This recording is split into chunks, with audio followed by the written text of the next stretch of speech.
Hi students, welcome to lesson number 15, Features of the Caste System. Introduction. Sociologists have recognized three major types of social stratification: caste, estates and social class. Of these, caste system with all its peculiar features is to be found only in India. Estate system as a kind of stratification system existed in Europe during the medieval period. This is no more in existence now, but social classes are almost universal. They are found in all the civilized, industrialized and literate societies of the world today. These two stratification systems, that is caste and class, decide largely the position that a man occupies in society. The extent of social mobility is mostly conditioned by them. The range of one's social contacts is almost fixed by one's caste or class. They influence and condition to a very great extent the way of life of people or their lifestyles. The caste system, the joint family system and the village system of life are generally regarded as the three basic pillars of the Indian social system. The caste system as a form of social stratification is peculiar to India. The caste is an inseparable aspect of the Indian society. It is peculiarly Indian in origin and development. There is no comparable institution elsewhere in the world for the caste system. Now let us discuss about the objectives of this lesson. The main objectives of this lesson are: number 1, to discuss about the traditional characteristics or features of the caste system.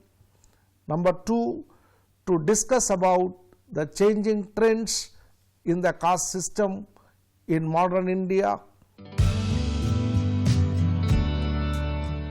Origin of the word caste. The views of S.V. Caste seem to be authentic regarding the origin of the word caste. According to him, the word caste is of Spanish and Portuguese origin. It has emerged from the Spanish word casta, which means lineage or race. The word casta is derived from the Latin word castus, which means pure.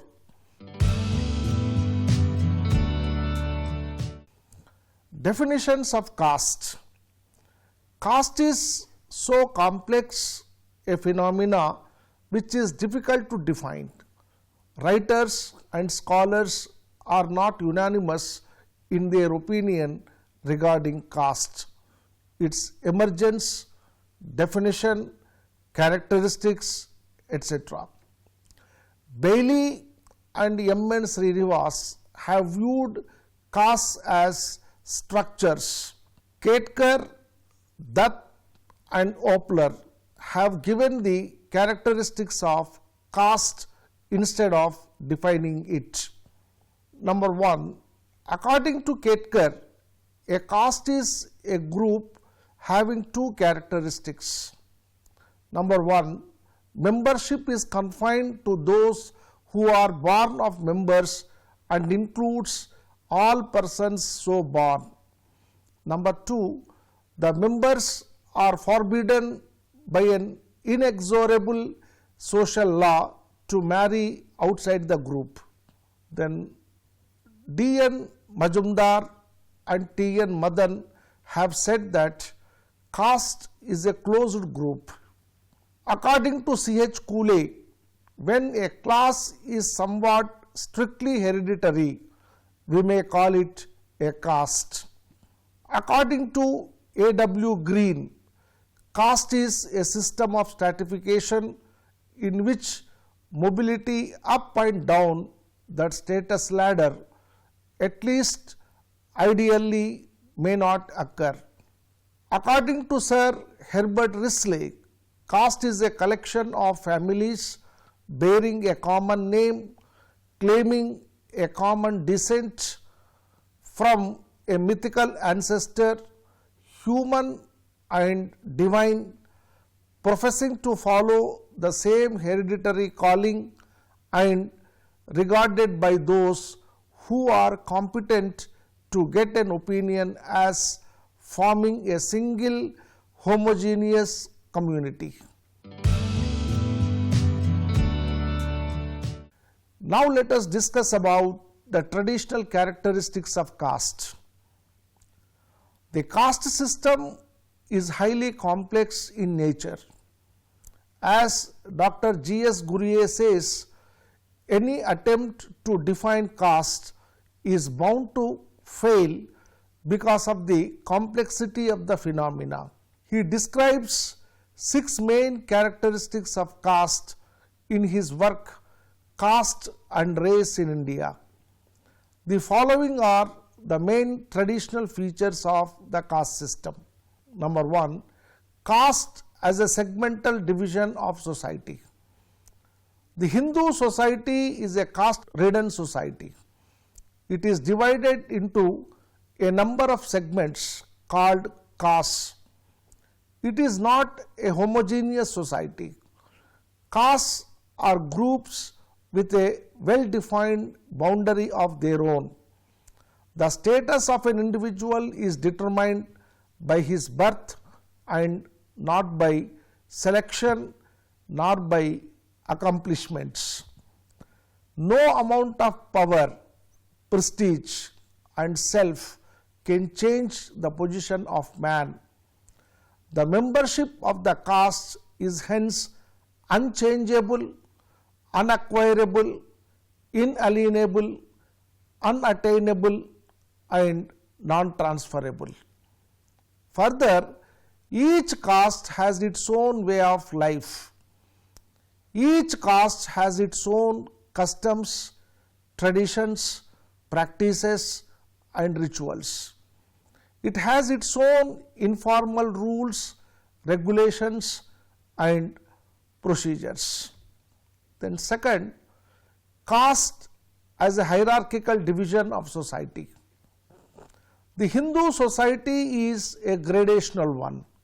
It is divided into several small groups called castes and subcastes. A sense of highness and lowness or superiority and inferiority is associated with this gradation or ranking.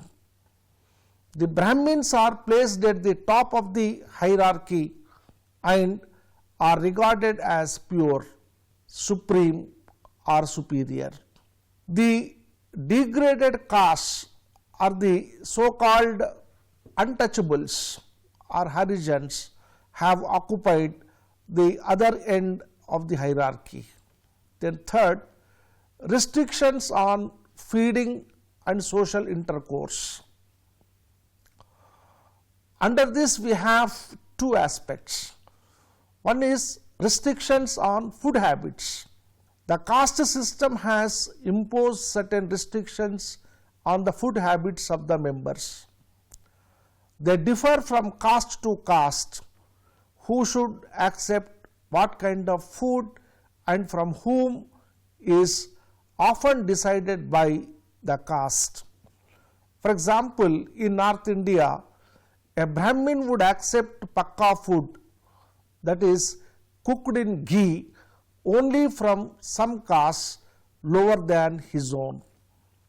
But he would accept kacha food prepared with the use of water at the hands of no other caste except of his own.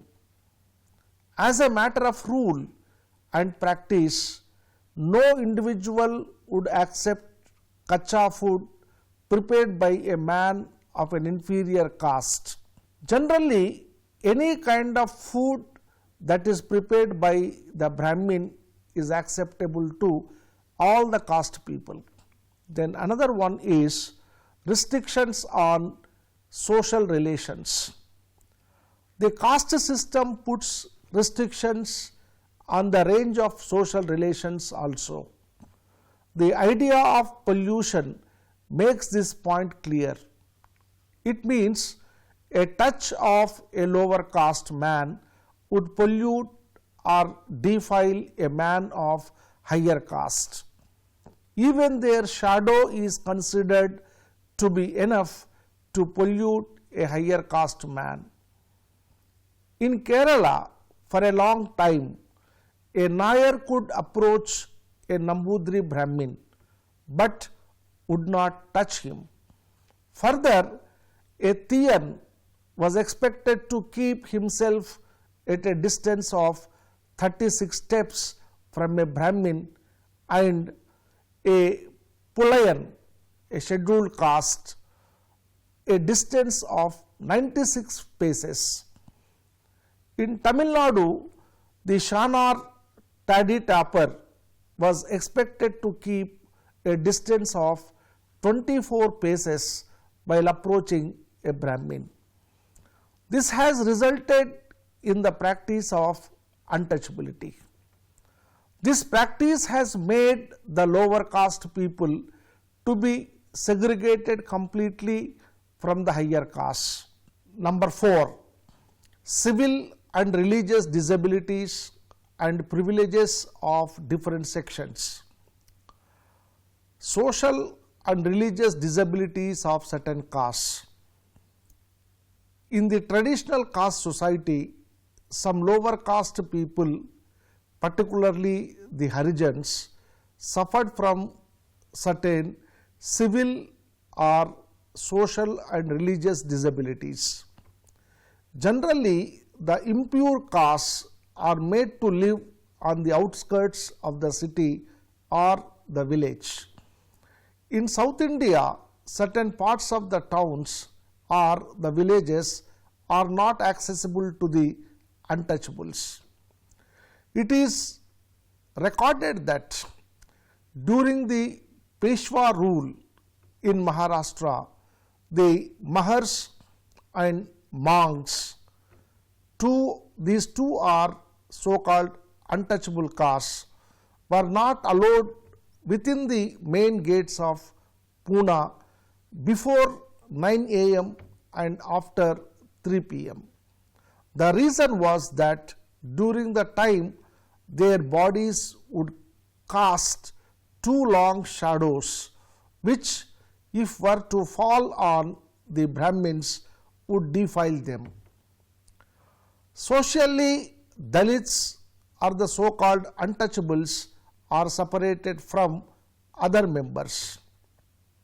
Even today, in many places, they are not allowed to draw water from public wells.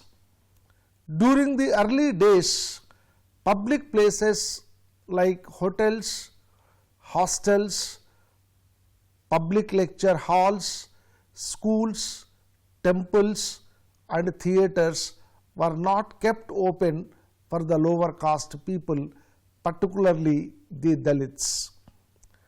Entrance to temples and other places of religious importance was forbidden for them. Educational facilities, legal rights and political representation were denied to them for a long time.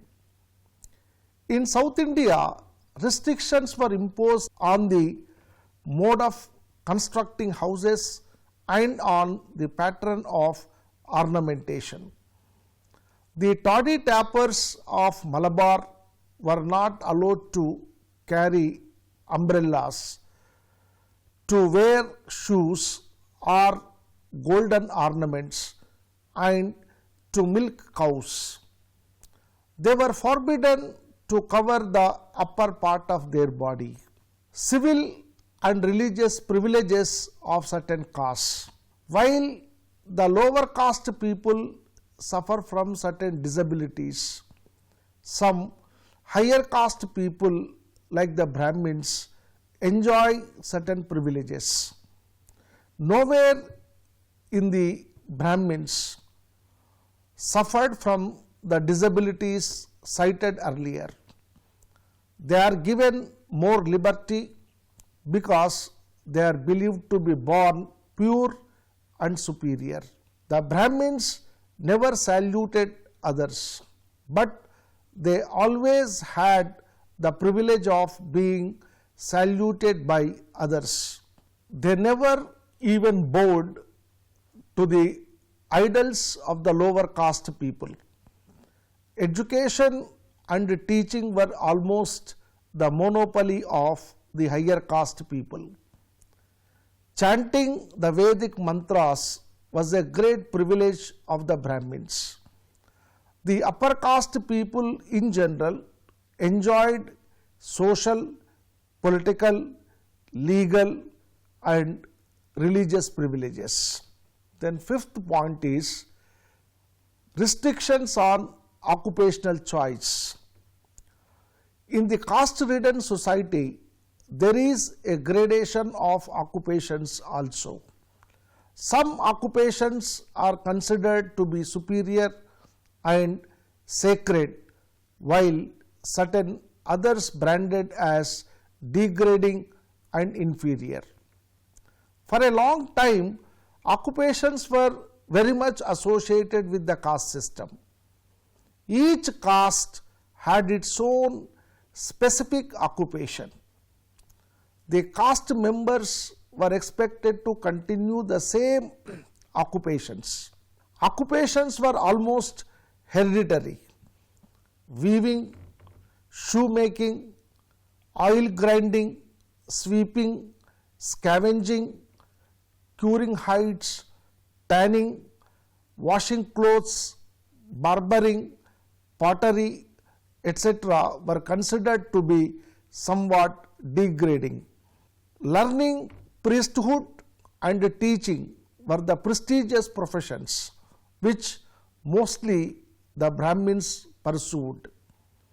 Individual talents, aptitudes, interests, enterprise, abilities and achievements were neglected.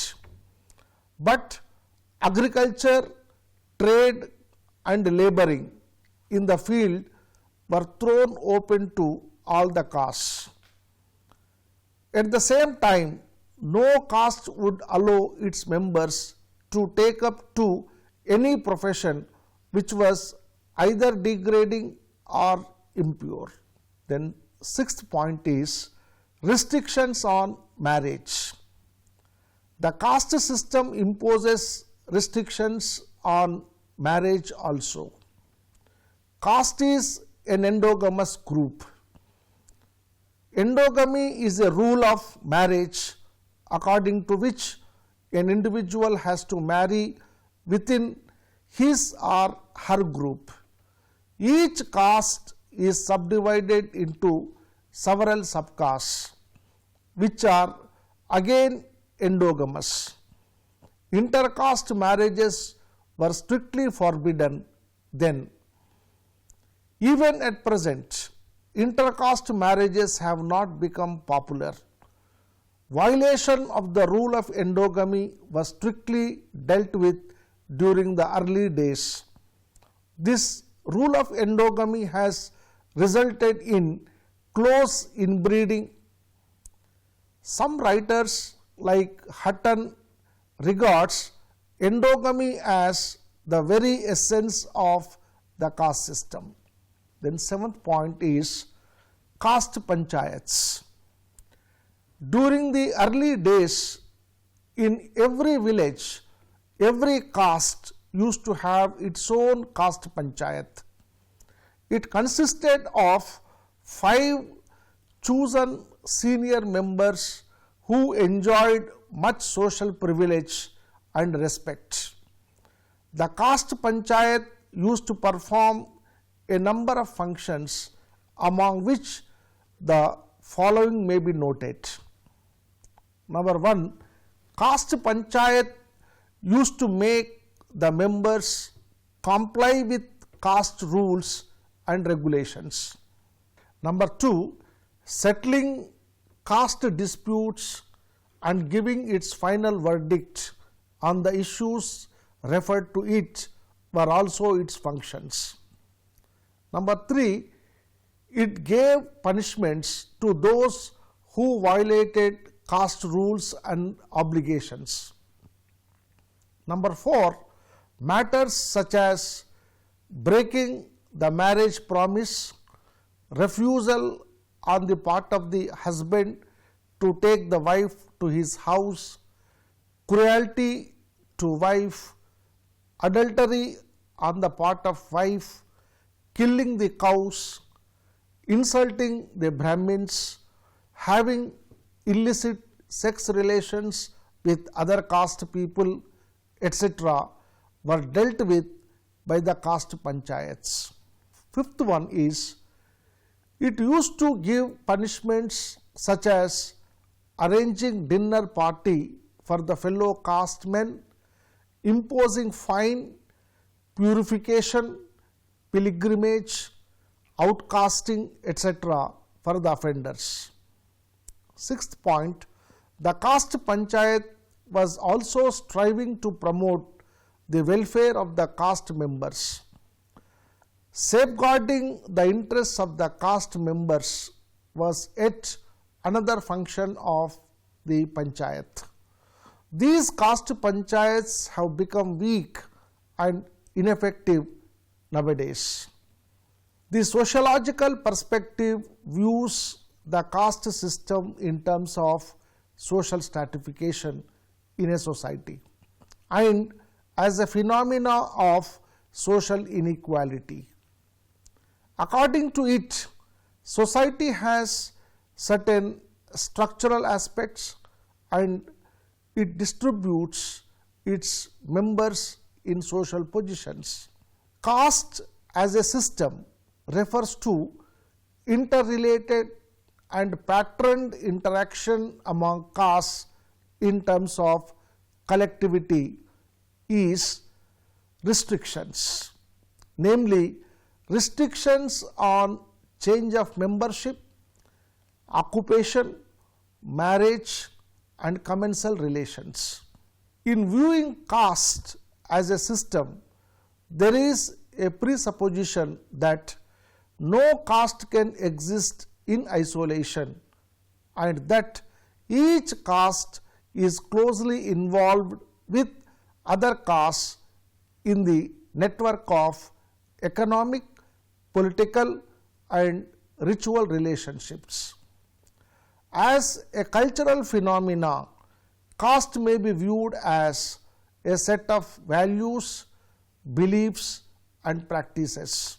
Most of the scholars have viewed caste as a solidarity and not as a set of values and attitudes. The structure of caste could be discussed by analyzing its important features. Bogle has postulated three elements of caste, namely hereditary specialization, hierarchy and repulsion or opposition. Hocart has emphasized on ritual purity and impurity, while Risley has referred to endogamy and hereditary occupation. Gurye, Hutton, Ketkar, Dutt, etc. have also pointed out all these features. According to M.N. Srinivas, J.H. Hutton, S.V. Ketkar and Dutt, the characteristics of caste system are as follows. Number 1, ascribed status. The membership of an individual in a caste is determined by his birth. Number 2, hierarchy based on birth. no two castes have an equal status. One caste has either a low or a high status in relation to other castes. Third one, endogamy. The members of a caste have to marry in their own caste and subcaste. Endogamy has been permanently enforced within caste groups. Fourth, fixed occupation. Each caste has a fixed hereditary occupation. Fifth, commensal restrictions. Detailed rules are laid down with regard to the kind of food that can be accepted by a person from different castes. According to Blunt, there are 7 important taboos in this respect. Number 1, commensal taboo, which determines rules regarding persons in whose company a man may eat. Number 2, cooking taboo, which lays down rules regarding persons who may cook food that a man may eat. Third, eating taboo, which prescribes rituals to be observed at the time of eating. Fourth, drinking taboo, which prescribes rules regarding accepting water, etc. from others. Then sixth point, compelling religious sanctions on social participation. Restrictions on social interaction have been imposed because of the belief that pollution can be carried by mere bodily contact. It is because of such beliefs that the low caste people engaged in inferior occupations are avoided by upper caste people. Seventh point, the outcast substratum. Castes engaged in defiling or menial or polluting occupations are treated as untouchables. They are called outcasts, depressed classes or scheduled castes. They mostly live outside the village and eke out their existence by labor like scavenging, shoemaking, tanning, etc. They are not permitted to draw water from wells used by the upper caste people. They are even debarred from the use of public roads, schools, temples, cremation grounds, hotels and tea shops. However, many of the prohibitions imposed on the outcasts have now been relaxed. Then eighth point, caste councils. Each caste has a council of its own known as caste panchayat. This panchayat exercised tremendous power over its members till recently. Even in the British period, these panchayats were so powerful that they could retry cases which were once decided by the civil and the criminal courts. In a way, a caste panchayat was a semi-sovereign body. The officials of the panchayat who perform executive and judicial functions may either be nominated or elected or may be hereditary, or some may be elected while others may be hereditary. Now let us discuss about caste system in present India, changing trends. After the political independence of the country in 1947, besides industrialization and urbanization, other factors which affected the caste system are merger of various states, enactment of several laws, spread of modern education, socio-religious measures and movements, westernization, growth of modern professions, spatial mobility and the growth of the market economy. Broadly speaking, the following changes in caste functioning may be pointed out in the present times. Caste system is not in the process of abolition, but is making adequate adjustment with modern changes.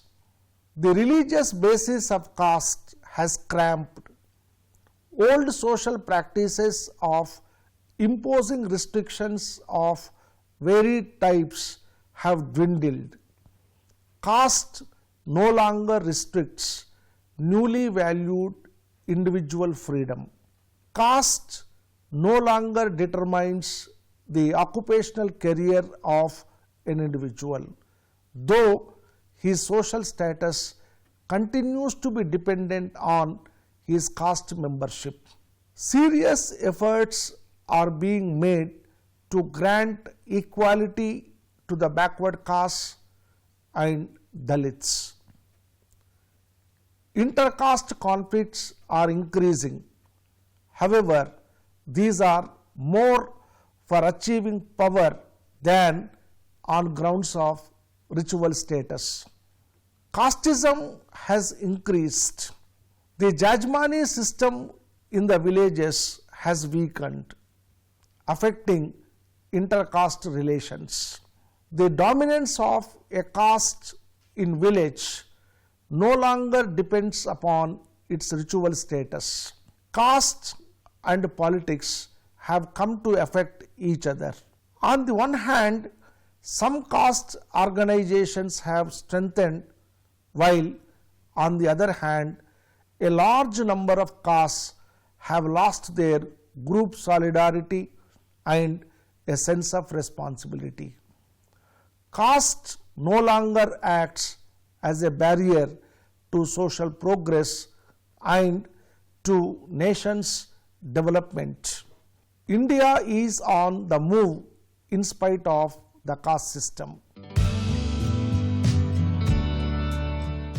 The castes and subcastes together make up the Hindu social system. Still, in some respects, each caste is isolated from the other. It is in a way semi-sovereign. The castes are a complete world in themselves for their members. The members are expected to be loyal to the caste. Caste feeling is hence very strong. It is very much stronger in rural areas than in the urban areas. On the whole, the traditional features of the caste system are ascriptive status, social hierarchy, hereditary occupation, endogamy, ritual purity and pollution, restrictions on food habits and social intercourse, and caste panchayats.